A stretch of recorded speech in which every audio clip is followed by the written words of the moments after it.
begin? This is TWSN. You ain't heard about us yet, well you better know now, because it's the place that it all goes down. Get up, let me begin. This is TWSN. You ain't heard about us yet, well you better know now, because it's the place that it all goes down. Shout out Young Switch. Thank you guys for tuning in to another episode of the Sit Down Morning Show with Malik Wright, presented by the Right Way Sports Network. I'm your host, Malik Wright. Joined by my co-host always, my main man, my best friend, 𝗦𝗢𝗙𝗪𝗦𝗡. A lot of stuff to get into, a lot of stuff to talk about. But before we do, you guys do us a favor, give this video a like, subscribe to the channel, turn on post notifications so you guys never miss when we go live, when we upload content from the TWSN studios. I'm starting to be on the mend a little bit, man. Mm-hmm. I was sick. We see you got your teacup there. You said what? We see you got your teacup there. Man, I had to. But I'm starting to get 100%, and that's all I could really ask. Hey, man, I think I want to start things off by talking about Kyler Murray and the Arizona Cardinals. It was widely speculated that it was a soft benching. We obviously can't speak to that if it was a soft benching, but it's very clear that the offense of the Arizona Cardinals was performing a whole lot better with Jacoby Brissett at quarterback than it was at Kyler Murray. Now Kyler Murray's placed on the IR. So I have a simple question for you. Is this the end for Kyler Murray in Arizona? Yeah, undoubtedly it is. And this is the conversation where I've been looking at Kyler Murray, since his days in college, and it's been a wild ride. Obviously, there was the whole drama in college and heading into the draft where he wasn't answering certain questions, and maybe he wanted to play baseball more than football. But it's a simple fact for me. He has, been 7 years in the NFL. And when we compare the Arizona Cardinals, their organization has not been great. That is very clear.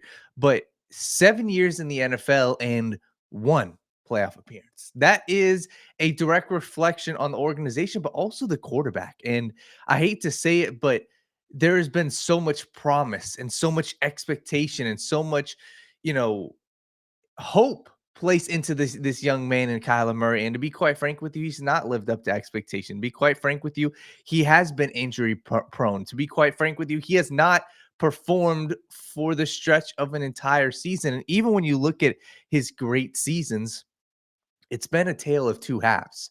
I remember, the season that he got injured, I believe it was 4 years ago. And the second half of the season, when he returned, it was great. And it's like, holy crap, this is finally the year. Next year is the year that we can push for a playoffs. And it just hasn't worked out. And to be honest with you, there's a lot of talk about Jonathan Gannon potentially being fired, but there's a lot of people on, in NFL circles, whether I was, Dan or even Benjamin Albright, these are guys coming out and saying they believe that Jonathan Gannon might get a pass for the season. And it's not like the Cardinals have a terrible record right now, but I think that the NFL world and even the Arizona Cardinals are starting to pin this a little bit on Kyler Murray. And it sucks to say, because I do think he's talented. I do think he can go to another team and have success. But the fact of the matter is, I think his time in Arizona is over. I don't see a world where a guy has 7 seasons of proof, 7 seasons of tape, and it just doesn't work out, and he stays on the team.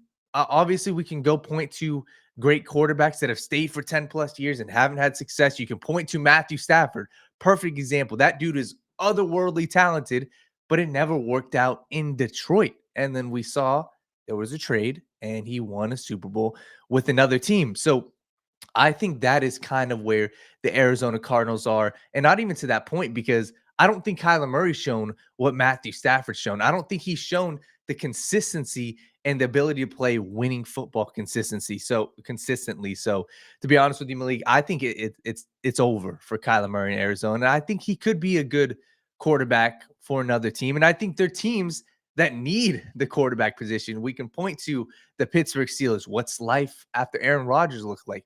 We can point to the New York Jets. What do they do with all those picks? We can point to the Miami Dolphins. It's clear they're not sold on Tua. There's too many quarterback needy teams for the Arizona Cardinals to just continue to hold on to Kyler Murray and keep putting their hopes behind him. So I think Kyler is talented, but the fact of the matter is this guy has been injury prone. This guy has been consistent, and he has not led a winning team in Arizona for multiple seasons. So I'm out on Kyler Murray in Arizona, and I really, to be honest, I want to see him on another team. And I think a team could potentially give up at least a first-round pick, if not a couple first-round picks for Kyler Murray, because at the end of the day, the quarterback position is the most important in the NFL. And I do think Kyler's got talent, but at some point, an organization has to know when it's time to cut the bait, and it's time to cut the bait right now in Arizona. Well, So to your point, 7 years, one playoff appearance, 0-1 in the playoffs. Doesn't seem like there's an upward trajectory. You always had concerns about Kyler Murray, his love for the game, his commitment to the sport. And more importantly, you need that, right? You need somebody that is all in to truly change around this Cardinals organization, right? This is a team that was hoping Kyler Murray was going to be their guy, right? They got rid of their previous coach. I think it was Steve Wilkes. I Yep. think it was him. After one and done, they drafted what was it? Josh McCown? Josh Rosen. Josh Rosen, Yeah. that's who it was. They drafted Josh Rosen. All Joshes are the same, but they drafted Josh Rosen, one and done out there in Arizona. Got rid of Steve, even though people like Larry and all of them said they thought he should have kept his job. Bring in Cliff Kingsbury with Cliff the Kingsbury worst, Cliff too. Kingsbury with the Yep. worst kept secret, saying, "Hey, we're gonna go in there and we're gonna hire. We're gonna go out there and we're gonna make Kyler Murray our priority."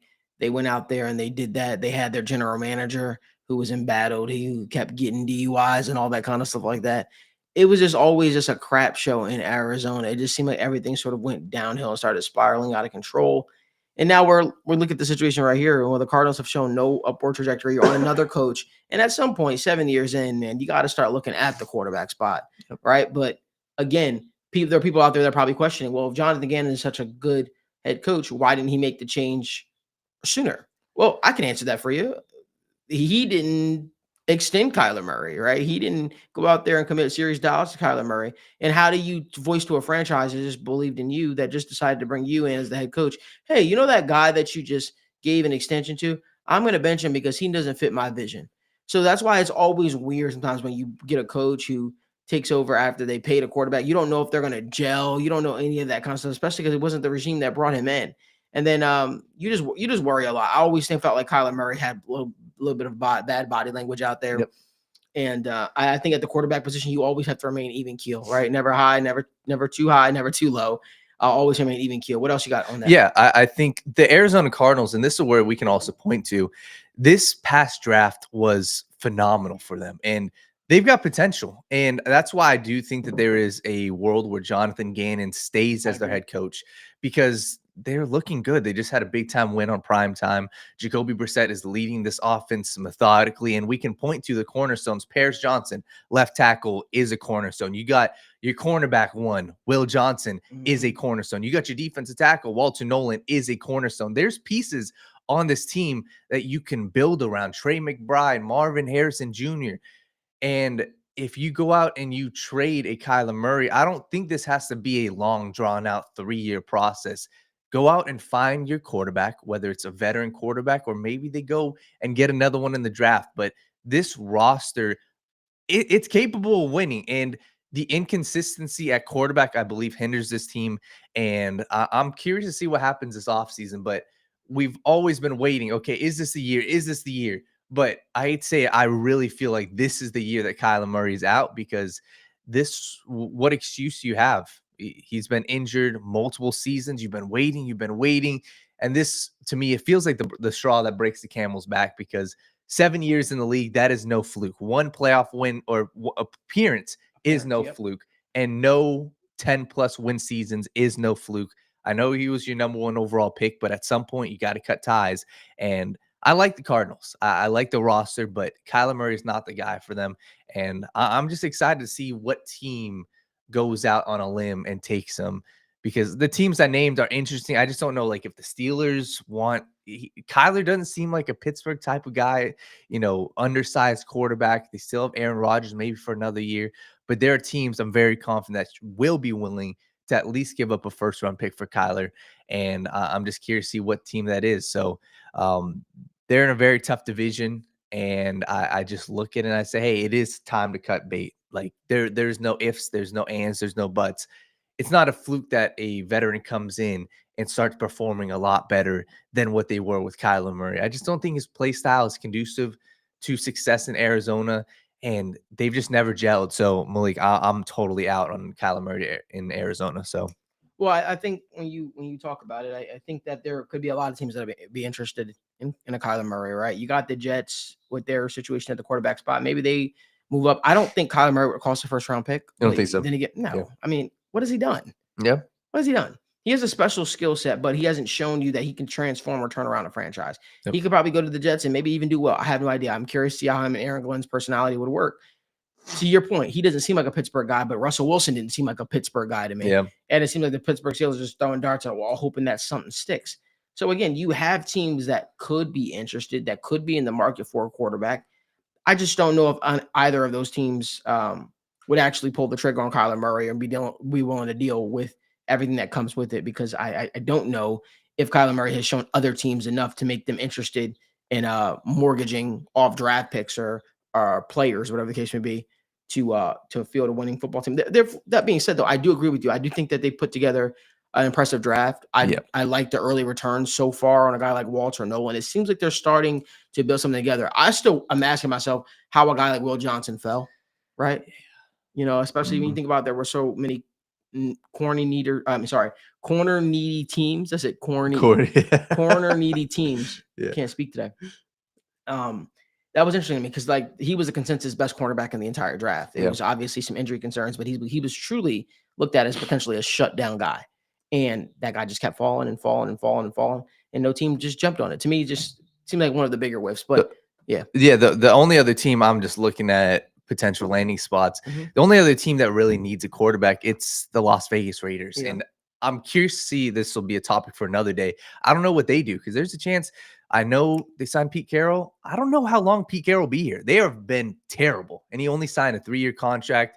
I'd be curious. I don't know if their regime necessarily would feel like Kyler is that type of player, and that's the guy that they want to build around. But the Raiders are a team, they are going to need a quarterback. Geno Smith has been otherworldly bad this year. He's only signed to a 2-year contract. They're probably going to have a top 10 pick, but I don't know if they're going to buy into one of these quarterbacks. I think that the Raiders could end up being a potential landing spot as well. But there's going to be teams that are interested, and I'm curious to see how it all plays out this offseason. But man, I just keep coming to the conclusion. It's sad to say, but like it's over. It's over, and the final straw really is. Why is it sad to say? It's the business, right? If you don't do your job effectively, somebody they move on from you. It's not sad. It's the reality. It's the sad reality of football, right? You know, this is. Tim said it best the other day. It's not the not for long league. If you're not doing your job, someone else is going to come in and do your job. And, you know, maybe Kyler Murray will be able to unlock it somewhere else, right? Maybe he'll go out somewhere and he'll do a fantastic job. I have no idea. But therefore, you know, that all being said, it's clearly not working in Arizona. Yep. Right? If Jacoby Brissett could come in there and settle the offense, make everything look simple, it's not sad. Yeah. It just is what it is, right? Yep. Hopefully, you know, you live and learn. Everybody that was a first overall pick doesn't have the fairy tale ending. Right. This isn't a Disney Channel movie. Right. So maybe it'll be the second stop. Hell, maybe it'll be the third stop. Look at a guy like Daniel Jones. Right. He wasn't the first overall pick, but he was a first round pick. And people wonder, why was he a first round pick? It was a lot of it was the thought was connection to the Manning family, the whole 9 yards. And, you know, at the time, the Giants didn't want to go with Dwayne Haskins. Right. But Daniel Jones goes off, and once the Giants moved on from him, it's like, hey, you know what? I can still make something of myself in this league, even though you had a pit stop. What was it, in Minnesota? Yep, last year. He still was able to go out there, go for the Colts, and do a lot of good things this season, and sort of rewrite what the history books would say about Daniel Jones, because it shows he could play in the National Football League at a high level. So that's just my thoughts there. Give us your thoughts in the comment section. What you guys think about the whole Kyler Murray debacle thing? Do you think Kyler Murray is here to stay? Do you think he's gone? I think the writing's on the wall though there. Another guy that the writing might be on the wall for is I want to talk about Ja Morant. Ja Morant seems so uninterested out there for the Memphis Grizzlies, Daniel, and he seems to be disgruntled right now. I don't think that's a hot take. I don't think that's me just pulling things out of my ass. I think that's just a guy's honest truth. It seems like Ja Morant and this new coach aren't seeing eye to eye, whether it's his usage, whether it's berating him in front of the team. And Ja's making it known, like, they don't think that me playing more is a good idea. They want to see more out of me. I haven't done enough. So let's talk about that. Danny, what are your thoughts on Ja Morant? Yeah, this is another situation where, like, it's weird. It is weird because there's multiple sides that we can blame, and I think that looking at Ja Morant, it's clear he wants out. It's clear he wants nothing to do with Memphis right now, and that's the truth. Whether it's the head coach, whether it's just him being there too long, I feel like there is a clear disconnect between him and the coaching staff. But the harder reality is this dude has just not been very good recently. That's the truth. You can go look at the tail end of last year. He has not been the same player. And I think it has to do with motivation. I think it has to do with him as a person, because you look at what it was 3 years ago, dude was averaging 27 points a game. And every single season since, he's just been worse and worse and worse. He is having moments. I understand he is flashy. I understand, but there is a clear lack of want to. There's a clear lack of will with Ja Morant right now. And that's the biggest question that these other teams have to ask themselves. Hey, do I want to get in a relationship with this guy, quote unquote, because he would be your number one. He would be your 1A or 1B. And that's the biggest question, because there's a reality where a lot of these other teams may not want to be involved with Ja Morant. And that's the harsh reality. So I do think that Ja Morant's future is in doubt in Memphis. I don't think that he's long in Memphis. I really don't. I think that this is a situation where we look at it and this guy wants out. He's trying to force his way out, whether it was, you can go look at Anthony Davis with the New Orleans Pelicans. This has been a reality in the NBA. When a player wants out, they typically get what they want, especially if they are star caliber players. So, Malik, it makes no sense that I don't see a world where he's on this roster by the end of the season. I really don't. And I think that this has just been a buildup of the constant suspensions, the difficulties that he's brought to this organization, albeit he has been their franchise player. There's been too many controversies around this guy, whether it was his team in the building berating a opposing team's reporter, or whether it be the constant suspensions. This guy has been a problem for the Memphis Grizzlies, and I think that he wants out. So I do think that he is a top 10 level talent, and I hope that if he were to get traded to another team, that he can find his joy, that he can become the star that we once knew. But the fact of the matter is, the past couple of seasons, he's not been himself. He hasn't been the player that we saw as an MVP level player 3 years ago. Even last year, he was not that same player. So you hope that he can get back there. And I do think that it is going to take a trade for him to reach that, because I think that he's just reached the boiling point. I mean, you see in his interviews, if you're talking that openly about the coaching staff, there's a clear lack of disconnect. And I just don't see it getting better in Memphis. So as I'm looking at Malik, there's a lot of teams that should use a Ja Morant. I'm thinking, you look at the entire association roster, any of these guys could be interested in acquiring a guy like Ja Morant. I think that the difficulty becomes how willing are the Memphis Grizzlies going to be to part ways with him, right? Yeah. We often hear the term, the best ability is availability.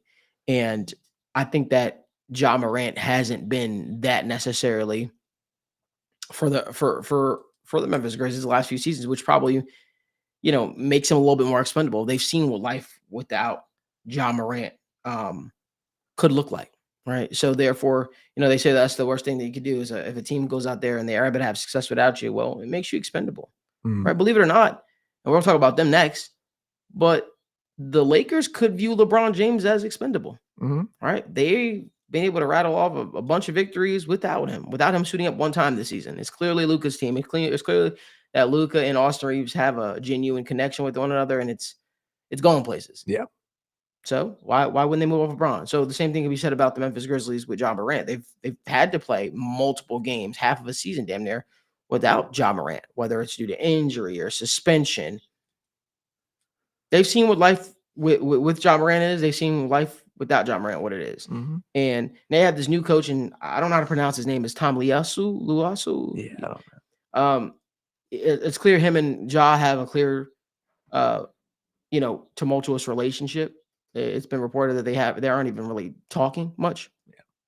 And then you have to wonder how much of that is the call out that happened after the game in front of the entire team, after the Lakers loss. So for me, it's a double-edged sword. I think that the writing is on the wall probably for Ja Morant, and he probably gets moved this season. Yep.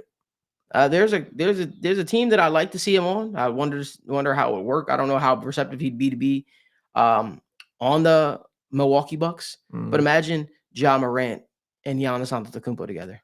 Man, that would be fireworks. That would be great. Because you got to pick a team, right, where there aren't a crazy bunch of personalities, but maybe are a little bit talent void, if you will. Yep. And they probably need, a guy to come in there to probably give them some juice. And I don't know why the Milwaukee Bucks, obviously they lost Damian Lillard. They have guys like Kyle Kuzma, Miles Turner in the building, Bobby Portis, but there really isn't that next guy next to Giannis, right, that's going to step up. And I feel like Ja Morant to the Milwaukee Bucks makes a lot of sense. But again, we'll talk more about all the hypotheticals, I'm sure, as this entire thing unfolds, because I feel like it's going to get a lot worse before it gets a whole lot better. Yes. It feels like Ja Morant is a guy, once he's checked out, he's checked out. Totally. And you watch that game. I watched the game last night. It felt like it was a lot of careless basketball being played at times. And again, what you're getting with Ja. You're getting an ultra talented player, but a guy that probably doesn't necessarily have the best attitude. And any coaching staff that brings him in, I would love him for my Boston Celtics, but I don't think Mazzulla would be interested in that, right? But anybody that brings him in, you got to be willing to deal with the attitude. You got to be willing to deal with all the bravado that comes with a guy like Ja Morant. Again, we'll keep talking about it. If you guys do us a favor, give this video a like, subscribe to the channel, turn on post notifications so you guys don't miss when we go live or when we upload content from the TWSN studios. Let's talk about the Los Angeles Lakers. I briefly mentioned them, but who's stopping them? Who's stopping them? Whether it's Austin Reeves, right? Luka Doncic. They haven't played with LeBron yet. But in some cases, it shows Luka and Austin Reeves could be out and they can still win. They did the other night against the Portland Trailblazers, knocked them off of a 6-game winning streak. What are your thoughts? Yeah, this team is legit. I have no doubts that they're legit. This is a team with Luka Doncic where we were discussing them before, and Doncic was putting up 30 points, 8 rebounds, 9 assists, and we said, hey, this is what the Lakers are getting. All right, this is a potential franchise guy. And then this season comes and he's dropping 40 and 10 and 10. That's what this guy can do. He is a franchise changing player, and he makes everybody around him better. And to be quite frank with you, I mean, you look at what they've done. This is a team that is top 4 in the NBA right now in record. And that's with everything that's going on with this Lakers team. That's with new additions to their starting lineup. That's with Austin Reeves' injury. That's with, Luka Doncic being out early in the season. That's with no LeBron James. This team is legit. And I have no question that this is the best roster that they fielded in the past 5 seasons. This is the best state that this Lakers team has been. And you just look at some of the games that they played. I mean, they beat the Timberwolves with the healthy Anthony Edwards. They beat the San Antonio Spurs with the healthy Victor Wembanyama. They beat the Miami Heat. They beat the Portland Trailblazers. This is a team that is ready now. And I don't think that there's many teams that can really stop this Lakers team. I do put them in top 5 in the NBA right now. And if there were other teams that I think that are pushing them and are going to give them a tough run and potentially are better teams right now, it's clear Oklahoma City Thunder is right there, and it's clear the Denver Nuggets are right there. Those are the 2 teams I look at in the Western Conference, and I say, hey, in a potential playoff matchup, those are the teams that aren't going to cower down to this Lakers team. Those are the teams that I believe are pushing this Lakers team to at least a 6 to 7 game series. And I think it's very clear that's the class of the Western Conference right now. I think it's the Thunder, I think it's the Nuggets, and the Los Angeles Lakers.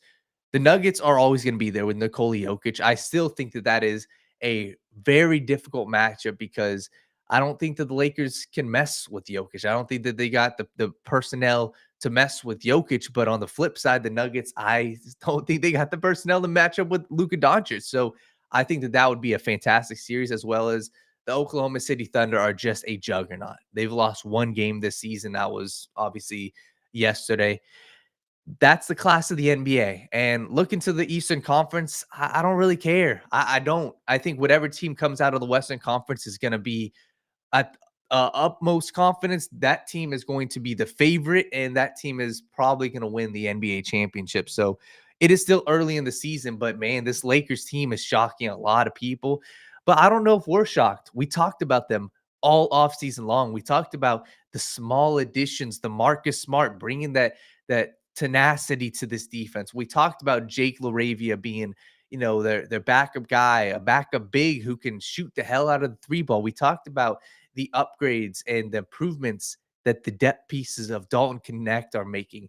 Even DeAndre Ayton, who is a major focal point, that guy I think is going to have a major part in either the success or the failures in the playoffs.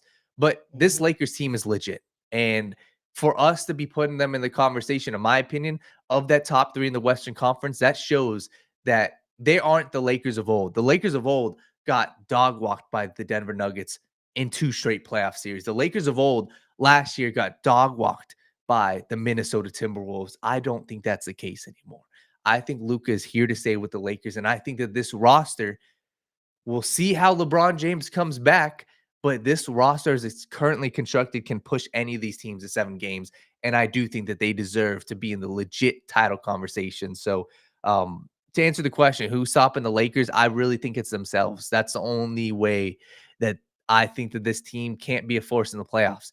If LeBron James comes back and is in a pissy mood and wants out of the Lakers, if LeBron James comes back and doesn't mesh well with this entire team, which I don't expect to happen, but that is how this team is not in the playoff picture come, April, and isn't in the Western Conference Finals. So, like I said, I think that this Lakers team is the class of the NBA. They've shown it. And even a huge shout out, I know we've talked about him on the show, but JJ Redick has done a phenomenal job with this team where they are just meshing well. Their ability to perform at this high of a level with everything that's going on around, they should not be a top 2 seed right now, but they are. So that's what I got. I think that the Nuggets are probably the team, albeit the Thunder are right now the class of the NBA. I really think that it would be the Nuggets that give the Lakers the hardest trouble.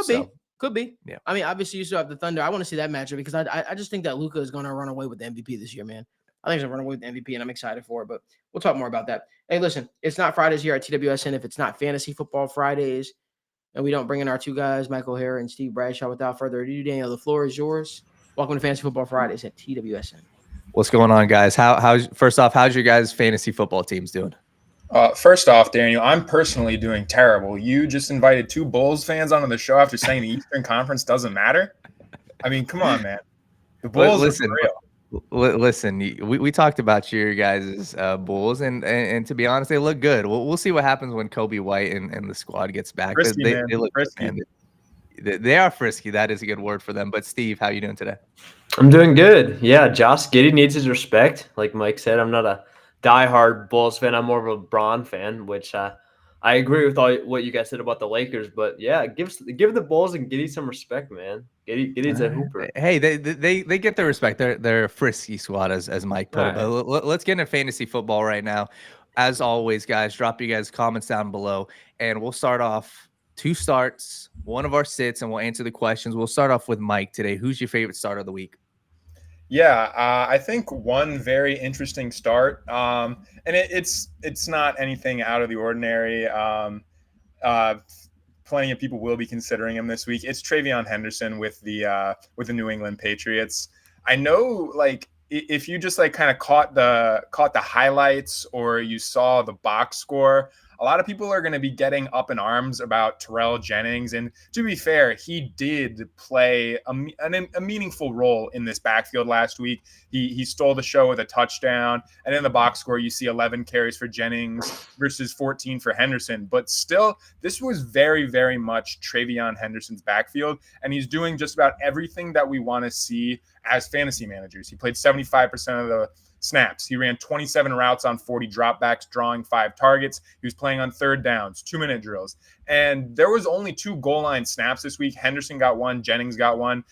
Jennings just happened to punch his in. So I don't think I think that the presence of Jennings in this backfield is going to be overstated. While Stevenson remains out, I think this is very much going to be TreVeyon Henderson's backfield. Sure, a handful to a dozen carries might go to Terrell Jennings, but Henderson's running the routes. He's going to get opportunities where it matters most. So I think he is a clear-cut RB2 this week. You're buying into the Henderson hype. I love it. And real quick, we got a question from 𝗕𝗏𝗧𝗟𝗏𝗪. We appreciate you watching. He said Henderson or Kenneth Walker, another guy that seems to be kind of iffy. Who would you start this week? I think it's TreVeyon Henderson for me. The splits between Charbonnet and Walker have just been horrific all year long. We've seen time and time again that the coaching staff in Seattle prefers to go to Charbonnet in goal-to-go situations. Obviously, like I said, Jennings got the goal-to-go touchdown this past week, but I don't think that there's enough of a sample size for us to decisively conclude that Terrell Jennings is the Patriots' goal line back. Meanwhile, Charbonnet, they've consistently gone to him at the goal line, and they just refuse. He refuses to go away. Charbonnet. The playing time splits are very much in Henderson's favor. I think the quality of offense is on par. And then the Patriots game, or the Patriots versus Buccaneers game, I think that really has potential to be a shootout with Drake May having to move the ball up and down the field to keep pace with the Buccaneers offense. So I'm going Henderson this week. Awesome. Hope that answers your question, 𝗕𝗏𝗧𝗟𝗏𝗪. Steve, who's your first start of the week? Yeah, I'm gonna go with a guy that I'm putting in my fantasy lineup, and that's Romeo Doubs. I feel like he's been pretty quietly underrated this whole year, regardless of the Tucker Kraft injury. He's averaging 13 points a game. So just from that basis, he's a solid flex option. And now you have Kraft going out, who was the funnel of this Packers offense, and they're a good offense that's going to need to find a way to change their playing style. And it seems like that has to be Romeo Doubs at this point. You know, Matthew Golden, I think he's probably the best talent, but he has not proven anything.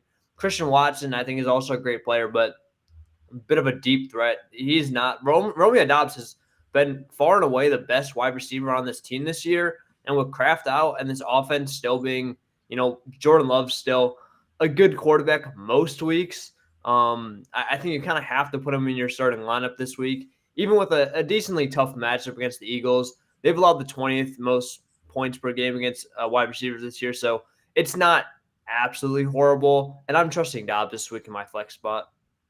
Yeah, for sure. I mean, he's the leader of the Guardian Caps, man. And last week, seven receptions, 90 yards. I'm totally with you on Doubs. Mike, who's your second favorite start of the week? Yeah, I'm going with another receiver as well here, and it's someone that I actually wrote about on the site. It's Parker Washington with the Jacksonville Jaguars.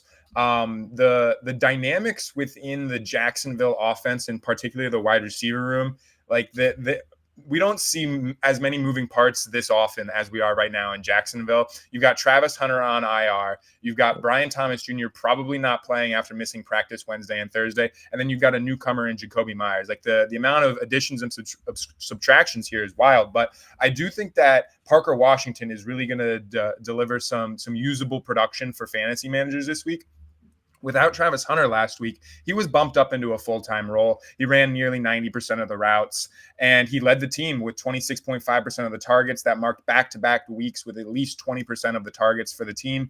So he's maintaining a steady role in the offense. And then this week, we get a quote from Liam Cohen about what role he might play. Liam Cohen said that he's going to stay in the slot, and we know how valuable slot receiver and slot production can be for fantasy football. You get a lot of those underneath targets that are really high percentage looks. And I mean, simply last week when Washington was running roughly 65% of his routes out of the slot, he looked phenomenal. He was all over the field, running around like a gazelle, making plays. So it was altogether a good week. And offensively, we were not expecting much to change in terms of how they deploy Parker Washington. I know it's a tough matchup against the Houston Texans, but I wouldn't be too shocked if he racks up 5 to 6 receptions and he gets it done in PPR leagues. I like it a lot. Steve, who's your second favorite start of the week? Yeah, I'll throw out two running backs real quick, just because I think both of them are a bit more obvious than Doubs. But one of them is Rico Dowdle. I know, Mike wasn't a big fan of him last week. And to be fair, the Packers were a tough matchup. They've locked down guys like Jahmyr Gibbs, but they didn't play anyone like Rico Dowdle yet. So I mean, I'm all in. I don't see a way that you can sit him at this point. I know, with getting him off the waiver wire for 99% of owners, they're going to have that hesitancy where it's not like a 4th round, 5th round pick they drafted. But like at this point, you cannot sit Rico Dowdle. He needs to be at the very least in your RB2 spot. And then Quinshawn Judkins as well. He's kind of, not as involved as a pass catcher. So a bit more worrisome because he'll have a lower floor that way. But this week he takes on the Jets, who have already allowed the 9th most fantasy points per game to running backs. And I mean, their defense just got extremely, extremely worse. I think the Browns might be able to run all over them and actually have a competitive game to where Judkins should absolutely thrive in that game scenario. I think he'll have I could see him having a 20, 25-point game this week, to be honest.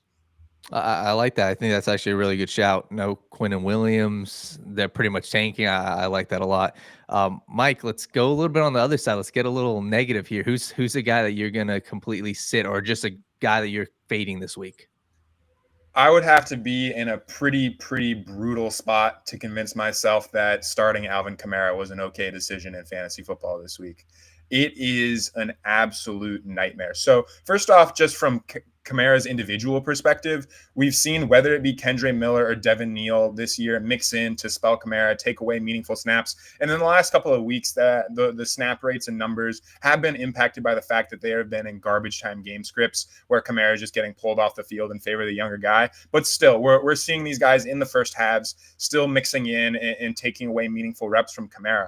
But the overarching thing here is that the first couple of outings for Tyler Shuck, this Saints offense has been just completely anemic. Last week was absolutely horrifying. They possessed the ball for a shade over 16 minutes and only managed to get off 40 plays. Like, that is criminal. It is hard to be that bad of an offense. Saints beat reporter Nick Underhill went to ESPN Research or someone, but he's a reliable source. Their 16 minutes time of possession was the 13th lowest in NFL history last week. Like, these guys cannot move the ball, hang on to the ball, do absolutely anything. I want nothing to do with the Tyler Shuck-led Saints offense. I think that Chris Olave, you can still jam him into your flex just because you're banking. You've seen his track record and his ability to draw double-digit targets. But Alvin Kamara, whose value is really driven by the ability of this offense to move the football and put the ball into scoring position, you just cannot put him in your lineup this week. Anemic. That's a great word. And I agree. I didn't know that stat. That's a very good stat. Real quick, another question from Pete Kreischer. He said, Kenneth Walker or Buccaneers running back Rachaad White, who are you guys starting? I think it's very dependent on if Bucky plays or not, because I don't think he's officially playing this week yet. He's not going to play. I mean, if Bucky doesn't play, I think it's White easily. If Bucky somehow does play, and even he's not 100% this week, I think I'd take Kenneth Walker in that spot, but I really don't like playing Kenneth Walker. I treat him as a handcuff at this point. Like, I don't think you can really start him confidently or at all if Zach Charbonnet's in the mix. Awesome. All right. So, Steve, who's your favorite sit of the week? Who are you fading?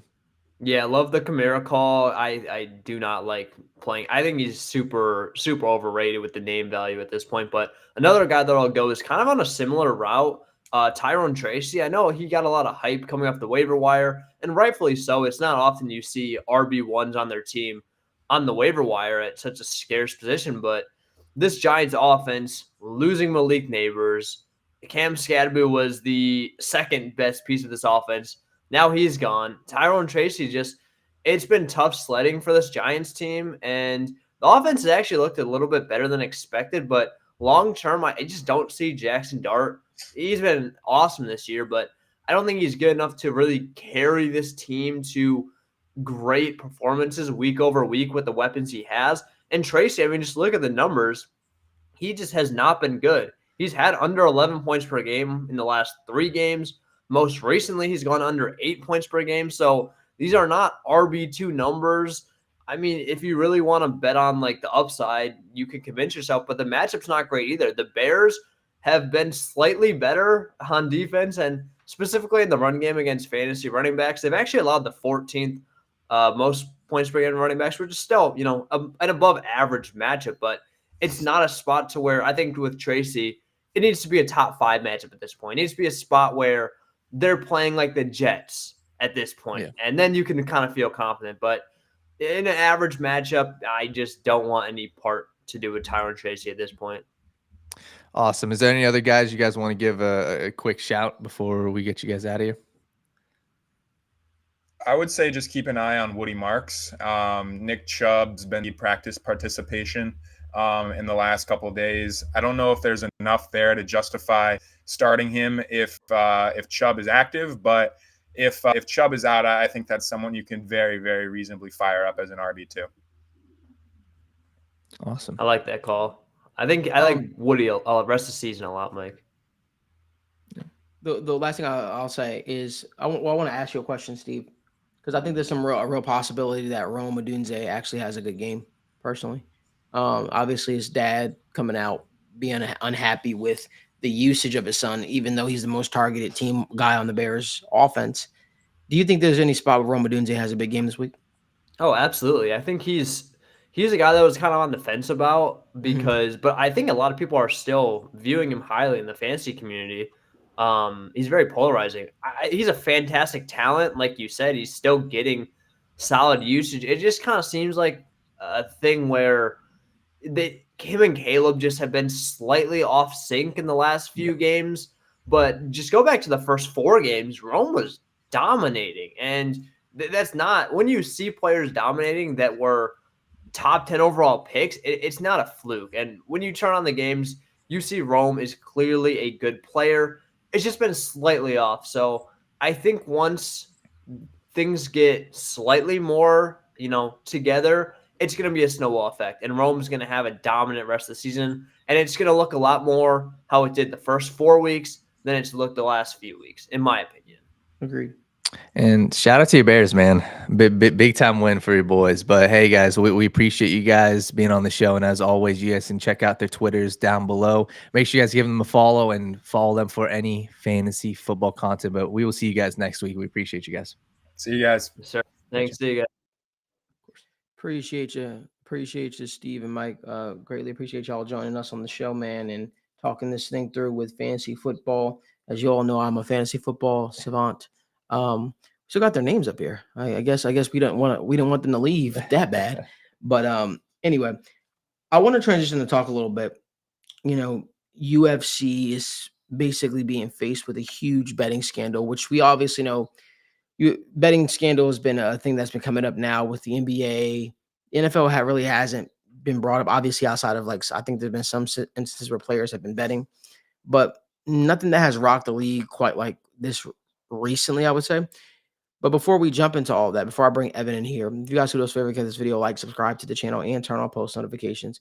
Without further ado, let's bring Evan in here so we can discuss a little bit deeper, obviously the scandal that's facing the UFC and where do we go from here, because it's very, very difficult to pinpoint who the culprits are when this is such a sport where these guys are basically contractors. They're not employees, they're contractors. So it's a little bit more challenging, a little bit more difficult to find out if fights are truly being fixed, things of that nature. Without further ado, Ed, my man, how you doing, bro? I'm good. How you doing, Malik? I'm doing good, man. Feels like it's been a little bit since we jumped on the show and talked with one another. But I want to get your thoughts, man. Obviously, the 𝗦𝗘𝗢𝗟𝗔𝗖𝗍 fight is the fight that everyone in the MMA world is kind of talking about right now, and the fallout to that led to 𝗦𝗘𝗢𝗟𝗍𝗂 being released. We saw insane line movement in an hour and a half leading up to his fight, where people were betting millions of dollars on the first round finish, and now we don't have as much information as we had hoped to have, by the next UFC event, which takes place this weekend, and we'll get to our favorite fights on this card. But I want to get your overall thoughts on that, man. What are your thoughts on the 𝗦𝗘𝗢𝗟𝗍𝗂 situation and just where things are? Yeah, I mean, it's an incredibly unfortunate situation, just overall. As a fan of the sport, watching it now, there's a part of you that feels a little less